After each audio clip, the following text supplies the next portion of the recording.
Salutare dragi prieteni și bine ați venit din nou pe canalul meu.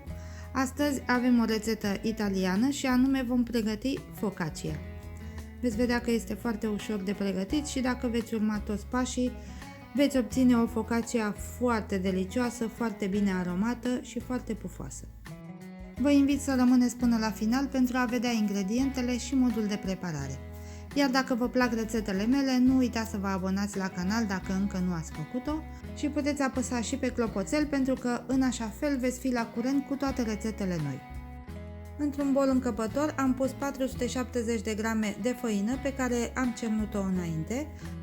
Acum voi forma o gropiță într-o parte, unde voi adăuga 380 de ml de apă călduță. Temperatura apei trebuie să fie în jur de 32 de grade.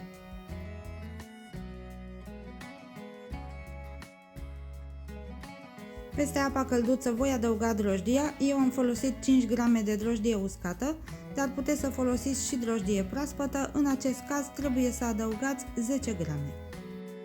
Voi amesteca un pic cu furculița pentru ca drojdia să se dizolve.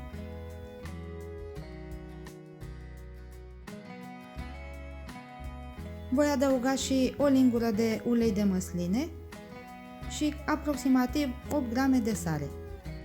Iar acum voi amesteca cu furculița în mod circular pentru a încorpora făina puțin câte puțin. Dacă doriți să pregătiți aluatul mai repede, puteți să vă ajutați și de un robot de frământat.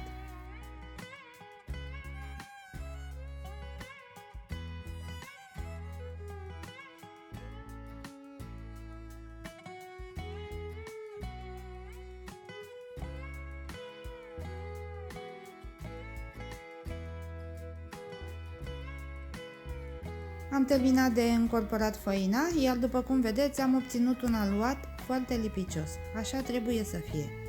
Am să dau furculița deoparte și voi acoperi bolul cu folie alimentară.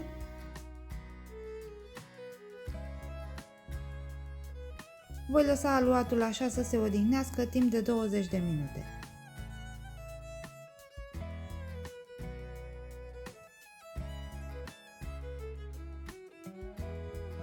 Iar după 20 de minute voi da folie alimentară deoparte.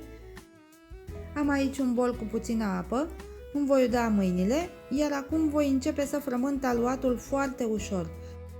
Practic nu este un mod de frământare, ci doar oxigenăm un pic aluatul, îl ridicăm în sus, după care îl îndoim și îl luăm așa și îl facem din toate cele 4 părți, exact cum puteți vedea în imagine. De fiecare dată când trebuie să luăm aluatul și să-l ridicăm peste cealaltă parte, ne udăm mâinile înainte pentru că în așa fel evităm să ni se lipească de mâini și vom hidrata și mai bine aluatul. Odată ce am făcut acest procedeu, acoperim din nou bolul cu folia alimentară și lăsăm aluatul să se odihnească încă 20 de minute. Iar după alte 20 de minute vom face același procedeu. Vom începe să luăm aluatul de la bază și să-l ridicăm în sus, după care îl vom pune peste cealaltă parte. După cum puteți observa, în aceste 20 de minute aluatul a început să crească.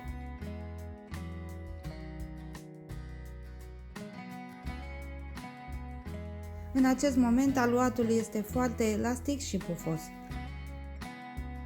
Vom pregăti un bol mai încăpător în care vom pune foarte puțin ulei și îl vom unge foarte bine.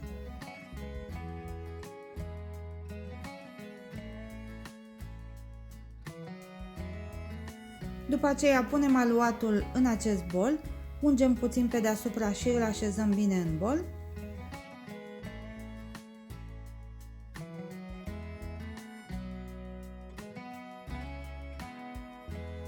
Îl acoperim cu folie alimentară și vom pune aluatul la frigider pentru aproximativ 24 de ore. În acest fel va avea loc o fermentație foarte lentă, iar aluatul va fi foarte pufos și aromat. În tot acest timp aluatul va crește chiar dacă este la rece, de aceea trebuie scos din frigider, frământat foarte ușor pentru a scoate aerul, îl acoperim din nou cu folia alimentară și îl punem din nou la frigider. Eu în tot acest timp i-am scos aerul de 4 ori. Înainte cu 3 ore de a pregăti focaccia, scoatem aluatul din frigider și îl lăsăm să dospească la temperatura camerei. Eu după 24 de ore l-am scos, după cum vedeți are bășicuțe pe deasupra, chiar dacă l-am degasificat de 4 ori, el continuă să dospească. Am aici tava de la cuptor pe care am tapetat-o cu hârtie de copt. Acum pe hârtia de copt voi adăuga un pic de ulei de măsline. Eu am un ulei de măsline aromatizat cu rozmarin. Voi pune foarte puțin pe deasupra hârtiei de copt. Întindem bine uleiul pe toată suprafața hârtiei, după care punem aluatul în tavă.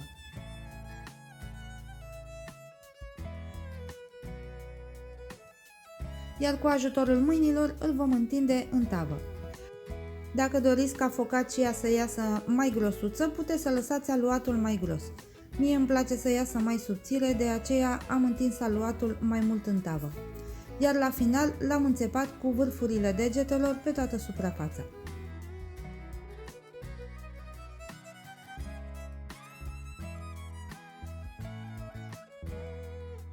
Acum într-un vas voi pune 3 linguri de ulei de măsline.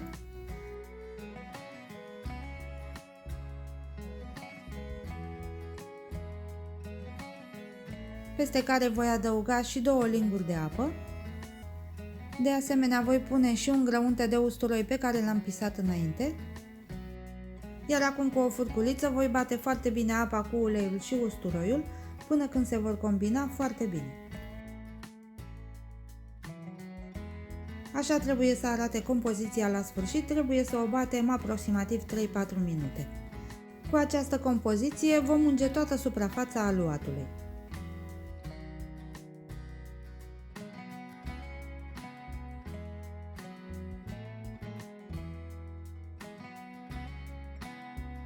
Eu acum pe deasupra aluatului voi adăuga roșii uscate pe care le-am hidratat înainte.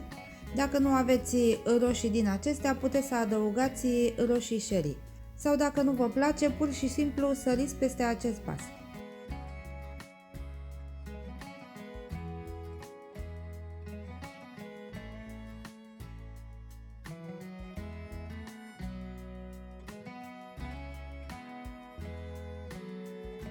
În continuare voi pune pe toată suprafața aluatului și rondele de măsline verzi.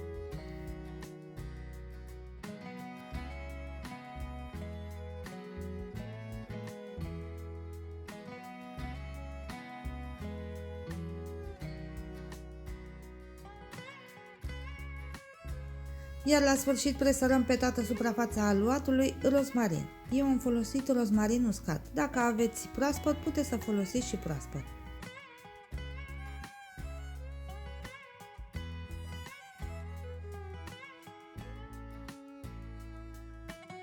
Iar dacă vă place, la sfârșit puteți să adăugați și un pic de sare mare. Acum vom pune focaccia la cuptorul preîncălzit la 220 de grade Celsius pentru aproximativ 25 de minute sau până când se vede un pic rumenă pe deasupra. După 25 de minute am scos focaccia din cuptor, după cum vedeți s-a rumenit foarte bine la suprafață, iar pe partea de la bază este de asemenea rumenă. După ce s-a răcit un pic, am scos-o pe un capac, iar acum am să tai o bucată pentru a vă arăta cum este și în interior.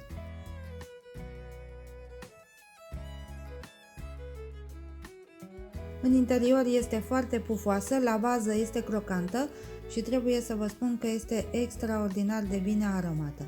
Vă invit și pe voi să pregătiți acest tip de pâine italiană pentru că sunt sigură că vă va încânta atât gustul cât și aroma. Și după cum ați văzut, nu necesită foarte multă frământare și este foarte ușor de pregătit. Dragii mei, până aici rețeta de astăzi, sper că v-a plăcut această idee de focaccia și dacă este așa, nu uitați de like, share și subscribe.